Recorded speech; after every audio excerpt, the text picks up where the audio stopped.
Assalamualaikum warahmatullahi wabarakatuh. Perkenalkan, nama saya Elza Faradila, mahasiswa PPG dalam jabatan kategori 2, bidang studi sosiologi Universitas Negeri Yogyakarta dengan NIM 224259990003. Pada hari ini 14 Desember 2022, saya akan melaksanakan uji kinerja dengan materi ketimpangan sosial sebagai masalah sosial.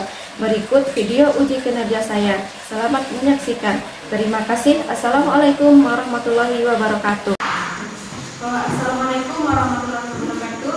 Waalaikumsalam warahmatullahi wabarakatuh. Selamat pagi. Mari Bu. Oke, gimana kabarnya hari ini? Mari Bu. Ada yang permasalahan tadi sebelum datang ke sekolah? Tidak Bu. Oke, berarti Ibu pastikan kamu dalam keadaan baik ya sekarang.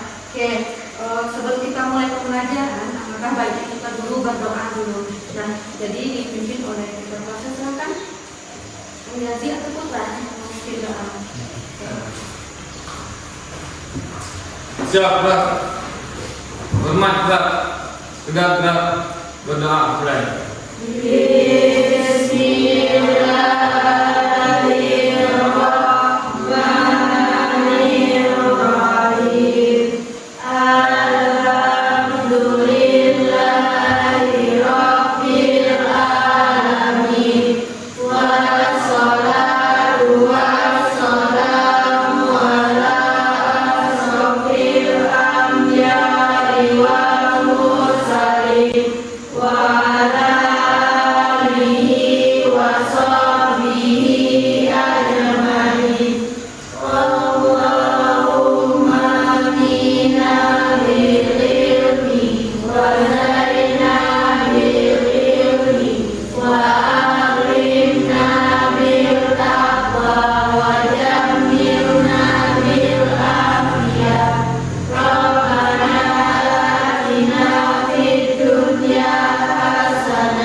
Ada suci Ramadhani ada.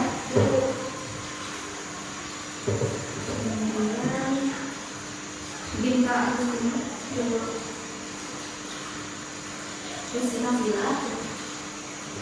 Sebelum kita mulai pembelajaran, ini ada permainan tebak kata, di mana kamu harus menebak kata yang akan Ibu tanyakan. Caranya, kamu hanya tunjuk tangan tanpa bersuara. Bisa dimulai? Bisa Bu. Oke, ini dia videonya.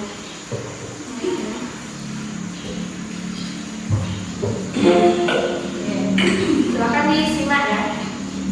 Pada sesi kali ini aku akan mencoba mengenali yang berbeda, yang mengenali untuk perihal gambar mengenal buah part ketiga. Kalau kamu pintar dan hafal nama-nama buah, pasti bisa jawab. Coba jawab semua pertanyaanku dengan benar ya. Kamu udah siap belum nih? Langsung aja kita mulai teka-tekinya.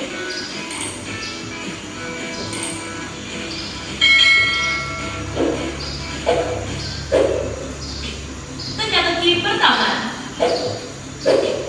Kalau aku kasih clue gambar kayak gini, apa yang kamu pikirkan? Kira-kira ada buah apa sih guys? Aku kasih clue deh. Buah ini berwarna hijau dan segar banget untuk diminum serta dimakan dagingnya. Jawab cepat dan aku kasih waktu 10 detik.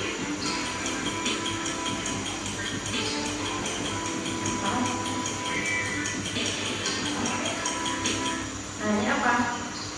Coba lihat. Ini gambar bapak. Tapi dia sama kannya dihilangkan. Jadi kenapa lagi? Apa? Ya, nah, jadi ini coba tebak. Dia udah dikasih clue-nya nih. Karena warnanya hijau, segar, bisa diminum airnya. Lupa, dulu ya. Siapa yang bisa? Tunjuk tangan. Kelapa, oke. Nah, salah ini. Ayo, kalian sudah nemu belum jawabannya? Yang betul banget jawabannya kelapa. Oke, silahkan tepuk tangan. Ini dia. Coba kamu perhatikan gambar di papan tulis ini. Kamu perhatikan gambar. Menurutmu itu gambar apa? Kata-katanya apa? Coba lihat di sini. Saya tidak bisa melakukannya. Katanya dia tidak bisa melakukan.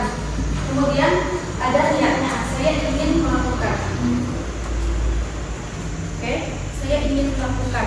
Jadi apa yang harus dilakukannya? Nah, apa yang harus dilakukan? Berarti harus mencoba. Coba lihat di sini. Right. Ya, mencoba. Kemudian ketika sudah mencoba, berarti dia bisa untuk melakukan.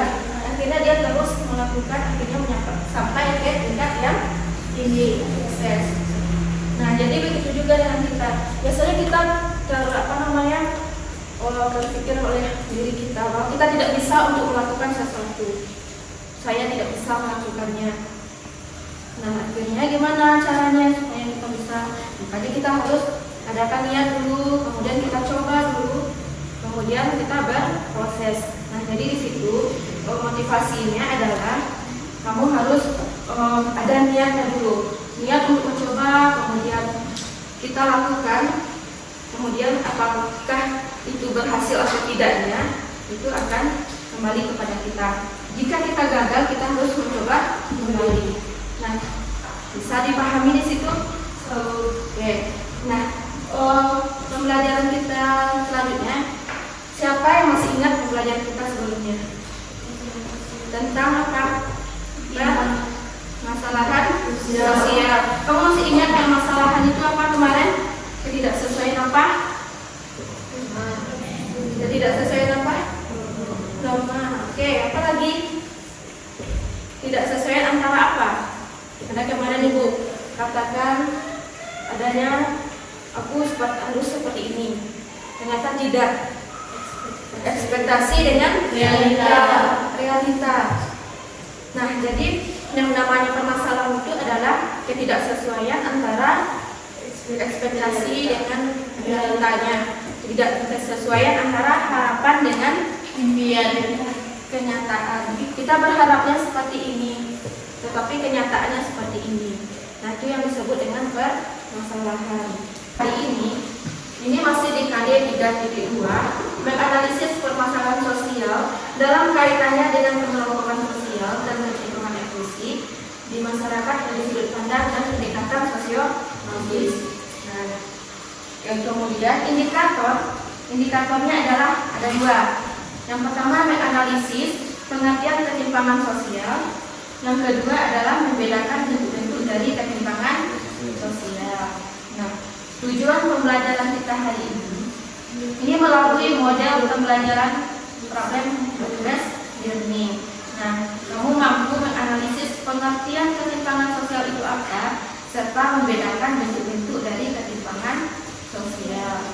Nah, yang namanya problem-based learning ini adalah nanti pembelajaran kita itu dia berbasis pada masalah. Nanti Ibu perhatikan sebuah permasalahan, kemudian kamu analisis dengan teman sekelompokmu. Ya. Nah, ini ya. Jadi untuk selanjutnya Ibu akan menampilkan sebuah video dulu supaya nampak ketimpangan sosial itu apa.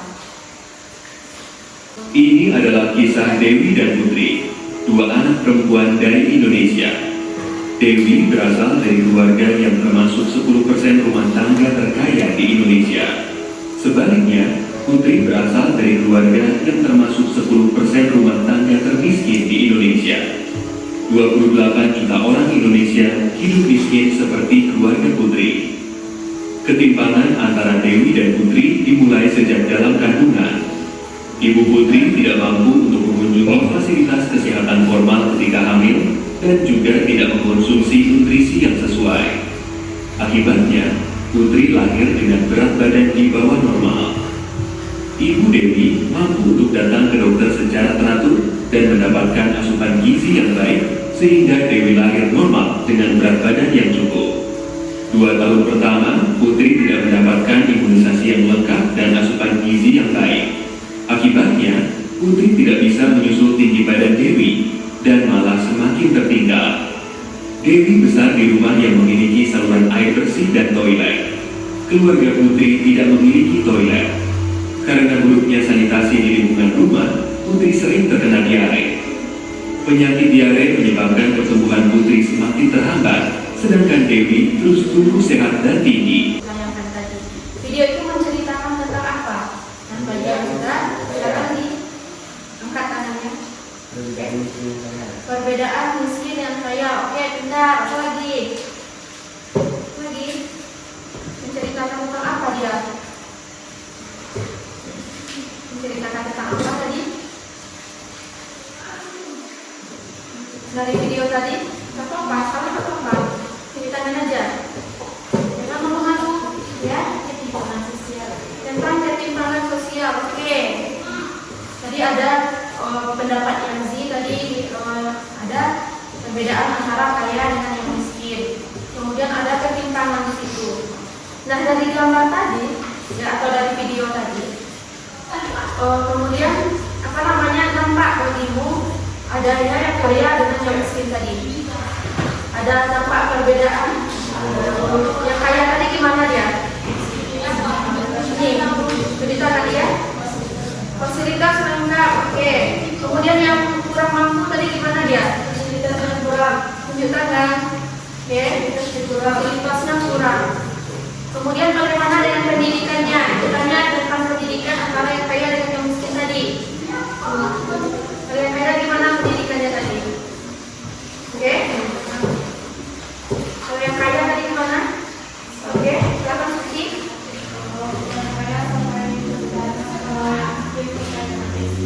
Ya, dari gambar tadi atau video tadi, yang kaya tadi dia mengikuti pendidikan sampai ke perguruan tinggi. Kemudian yang kurang mampu dia hanya sampai tingkat SD. Kemudian akan membagikan AKPD kepada masing-masing kelompok. Di situ ada artikel. Artikelnya itu dia berisi tentang permasalahan mengenai ketimpangan. Nanti tujuan kamu adalah kamu membedakan ini bentuk-bentuk ketimpangan apa. Kemudian permasalahan apa yang akan diceritakan pada artikel tersebut. Nah, jadi pemohon kerjasamanya di dalam kelompok. Langsung saja dibagikan ya.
pertanyaannya ya.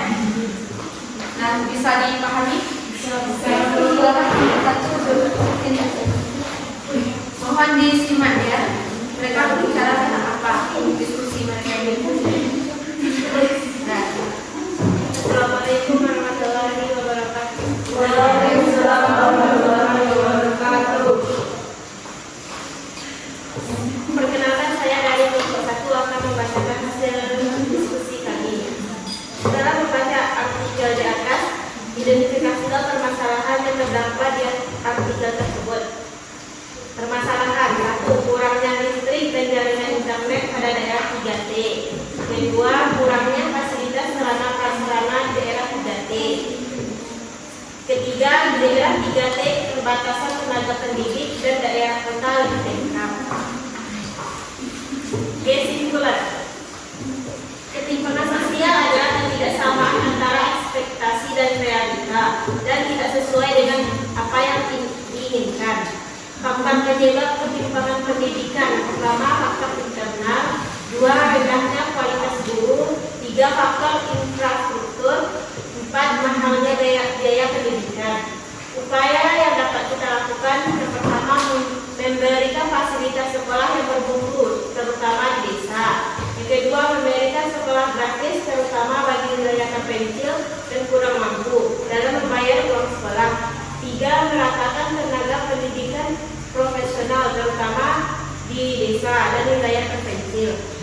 Permasalahan yang paling mencolok yaitu akses internet dan listrik di kota lebih lengkap daripada daerah 3T. Hanya itu hasil diskusi kami. Tidak ada pertanyaan, terima kasih. Silakan kelompok 3. Nah, silakan dicatat ya kelompoknya yang bertanya.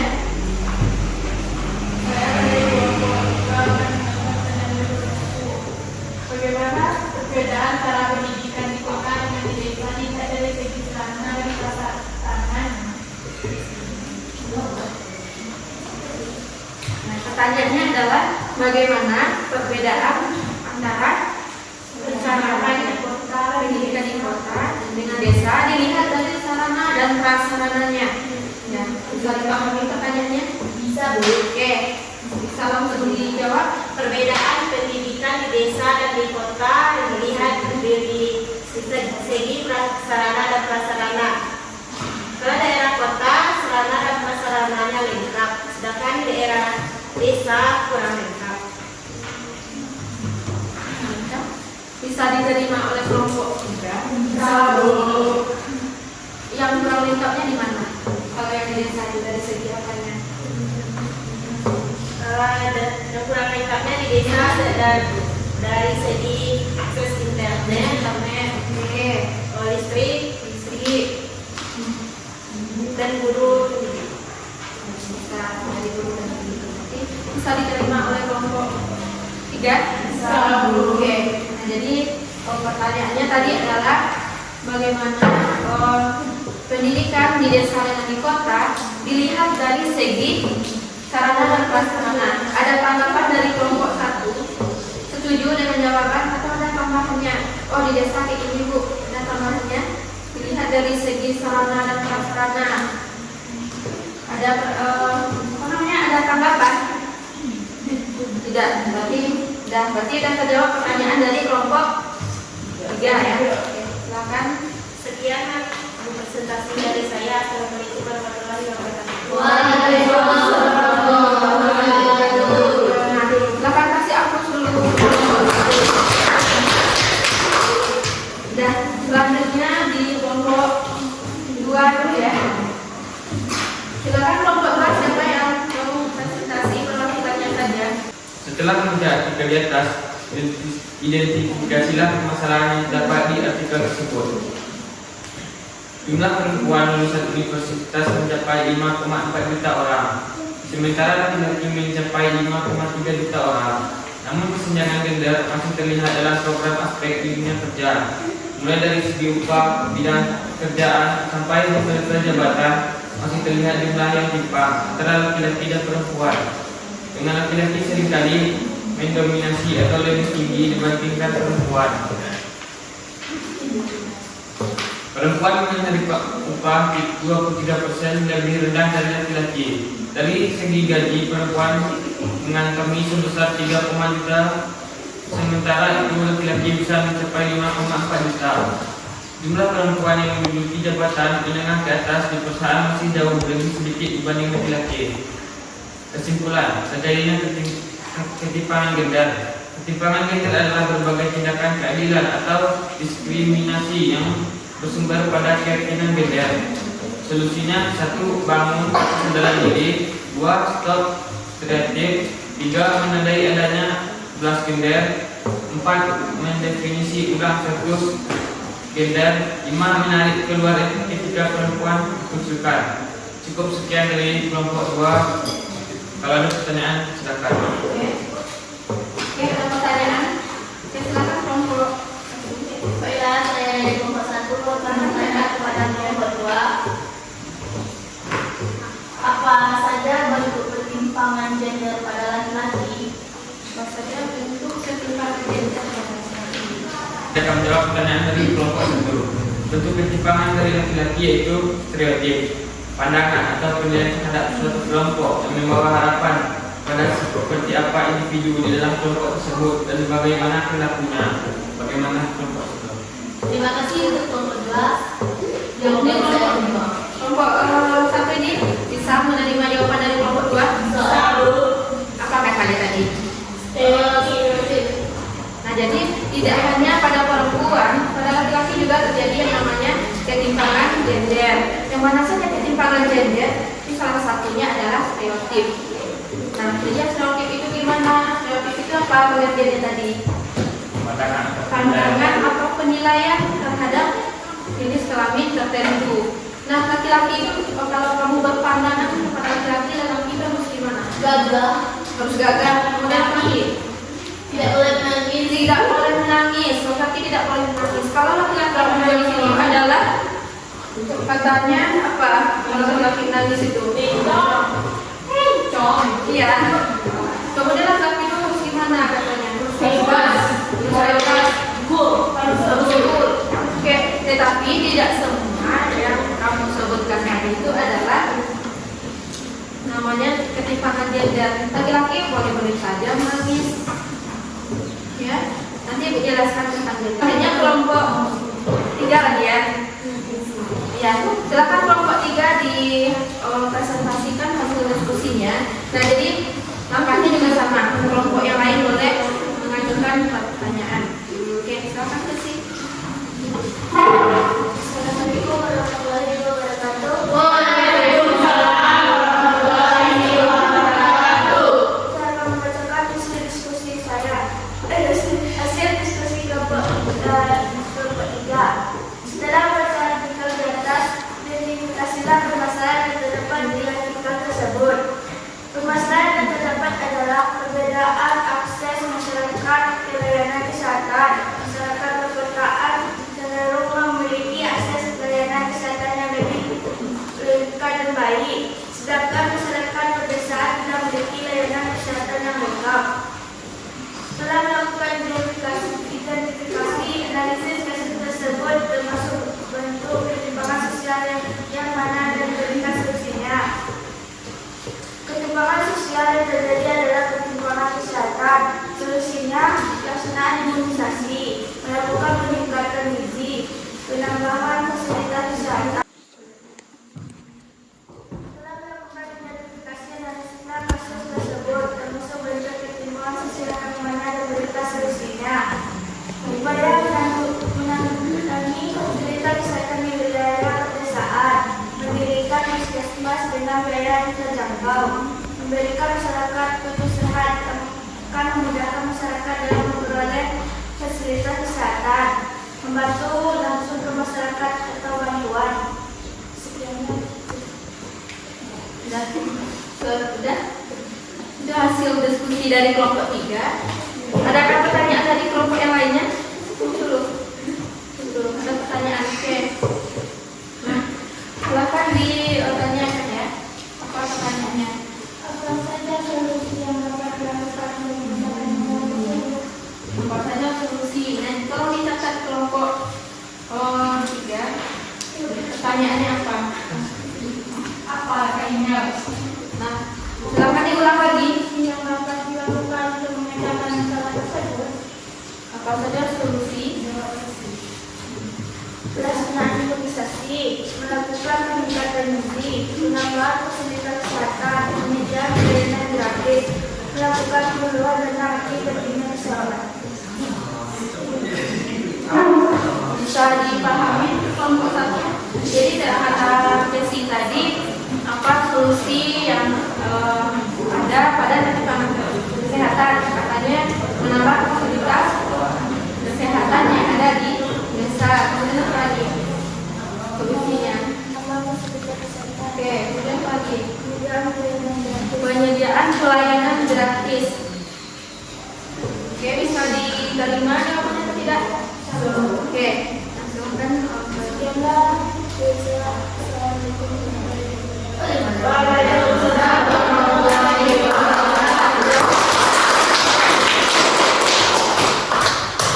Oke, nah dari tiga kelompok yang presentasi tadi, kamu bisa melihat ketimpangan sosial itu apa? Kemudian bisa membedakan bentuk-bentuk dari ketimpangan. Oke. Nah, yang pertama tadi ketimpangannya sesuai dengan artikel dari kelompok 1 mengenai pendidikan.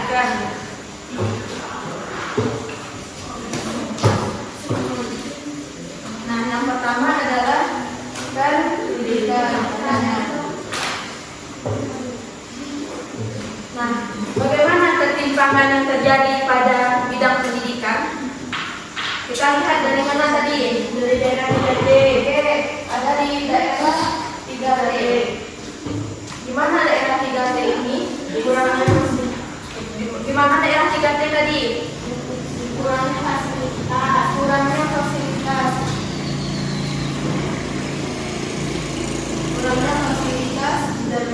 Dan listrik internet atau listrik. Kemudian apa lagi? Kurangnya apa lagi? Adanya tenaga pendidikan. Tenaga pendidik ya.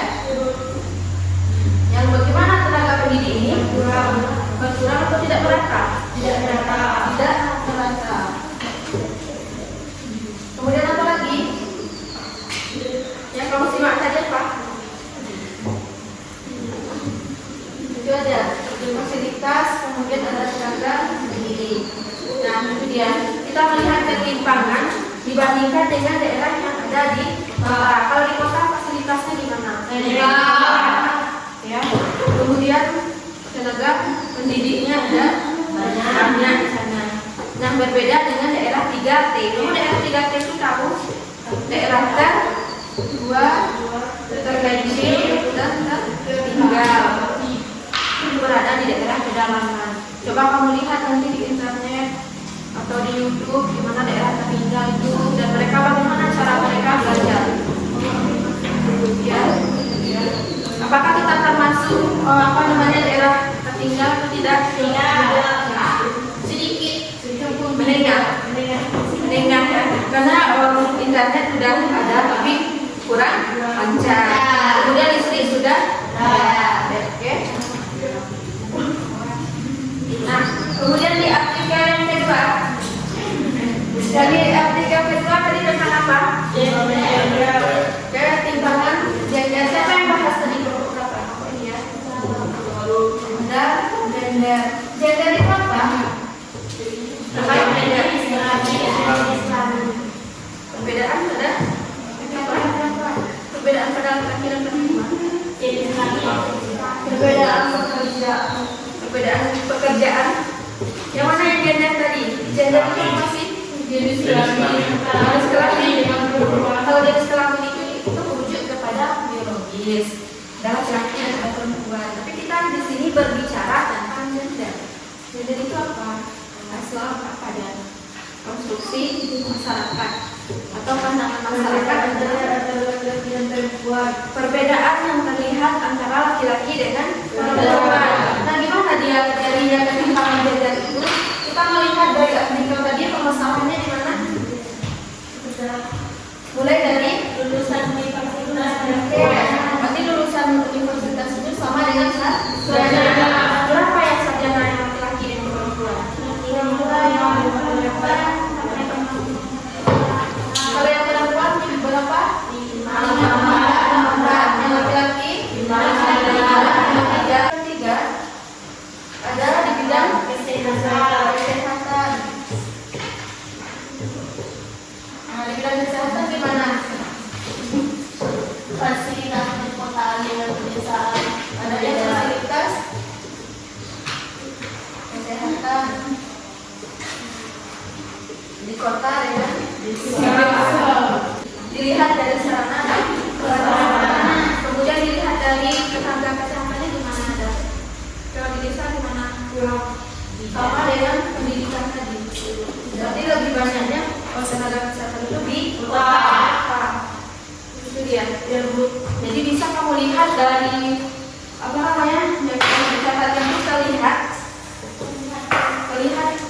perbedaan antara ketimpangan tadi mana dengan desa dengan kota. Oke, kalau dari gender itu kan apa namanya pandangan kita terhadap laki-laki dengan perempuan. Yang laki-laki tidak perlu menangis, harus tegas, misalnya gitu. Itu adalah gender itu namanya. Kemudian berbeda dengan apa? Dengan jenis kelamin tadi. Kalau dia jenis kelamin itu adalah takdir. Dari Sabang sampai Merauke yang melahirkan itu adalah perempuan. Gak bisa diganti dengan laki-laki. Nah itu dia yang namanya jenis kelamin. Ini ada pertanyaan tidak? Tidak, Bu. Sudah bisa memahami? Bisa, Bu. Insyaallah. Nah jadi untuk apa selanjutnya kamu catat di buku catatan kamu PR ya yang dikerjakan di rumah. Silakan, ini ada soalnya. Soalnya hanya general saja. Oke, silakan kamu catat di bukunya. Yang pertama, Ya, Bu. oke, soalnya. Coba kamu jelaskan. Oke. Coba kamu jelaskan bentuk-bentuk ketimpangan sosial yang ada di lingkunganmu.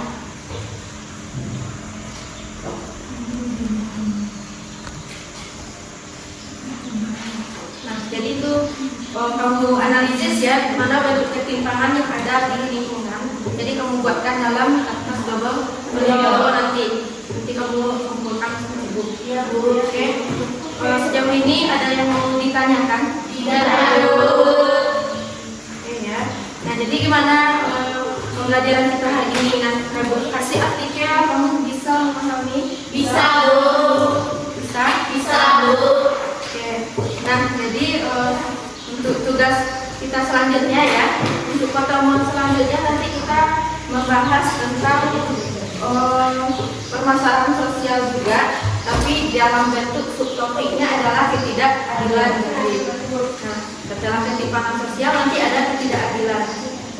Nah, jadi bisa dipahami? Bisa, ya. Bu. Oke. Nah, jadi kalau udah kalau udah bisa kamu menyimpulkan pembelajaran kita, bagaimana kesimpulannya ini udah dituliskan di papan tulis kesimpulan dari yang kita bicarakan tadi. Yang mana tujuan dari pembelajaran kita sudah tercapai ya, pengertian dari ketimpangan sosial itu apa. Kemudian bentuk-bentuk dari ketimpangan yang kita pelajari. Nah di situ kan Ibu ada memberikan 3 bentuk dari ketimpangan sosial. Nah jadi kamu sudah bisa menentukan bentuk ketimpangan sosial dari artikel itu apa. Ada 3. Pertanyaan ada? Tidak, Bu. Oke. Kalau tidak ada pertanyaan, silakan kita tutup pembelajaran kita dulu dengan pembacaan handalah itu dipimpin oleh ketua kelas dulu. Silakan kita tutup pembelajarannya. Siap, gerak. Hormat gerak. Tegak gerak. Hamdalah.